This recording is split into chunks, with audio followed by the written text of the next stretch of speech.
महाकुंभ प्रयागराज के पवित्र त्रिवेणी संगम के किनारे होने जा रहा है, जहां गंगा, जमुना और सरस्वती का पावन मिलन है। गंगा और जमुना तो दिखती हैं, मगर सरस्वती जी अदृश्य हैं।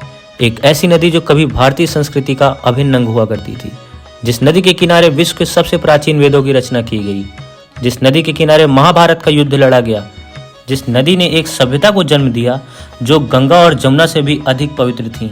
लेकिन जिस नदी के इतिहास में इतने निशान हैं, आज उस नदी के नामो निशान नहीं है। आज भले ही यह नदी विलुप्त हो गई, लेकिन प्राचीन वेद पुराण इस नदी के अस्तित्व और धरती पर होने के साक्ष्य देते हैं। इसका फर्स्ट रेफरेंस मिलता है ऋग्वेद ग्रंथ में, जिसमें बताया गया है कि यमुना के पूर्व और सतलज के पश्चिम में सरस्वती नदी बहती है। अब आइए जान लेते हैं आखिर क्यों और कैसे सरस्वती नदी विलुप्त हुई। पौराणिक कथाओं के अनुसार कहा जाता है कि बद्रीनाथ धाम से 4 किलोमीटर आगे माड़ा में सरस्वती तट पर वेद व्यास महाभारत की रचना कर रहे थे। उस वक्त सरस्वती के बहाव के शोर के कारण गणेश जी वेद व्यास को ठीक से सुन नहीं पा रहे थे। गणेश जी के कहने पर भी सरस्वती जी ने अपना बहाव कम नहीं किया, तो वह क्रोधित होकर उनके विलुप्त होने का श्राप दे देते हैं।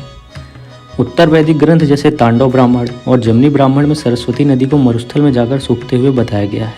ये तो हो गए कुछ पौराणिक मत। अब आइए जान लेते हैं साइंटिफिक रीजन। वैज्ञानिकों का मानना है कि भूकंप आने के बाद जमीन के नीचे के पहाड़ ऊपर उठ गए थे, जिससे सरस्वती नदी का पानी पीछे की तरफ चला गया और यमुना नदी में मिल गया। दोस्तों, ऐसे तो सरस्वती नदी के विलुप्त होने के कई कारण हैं। हालांकि आज भी लोगों का मानना है कि वह धरती के नीचे गुप्त रूप से बह रही हैं। आपका क्या मानना है? कमेंट सेक्शन में जरूर बताएं।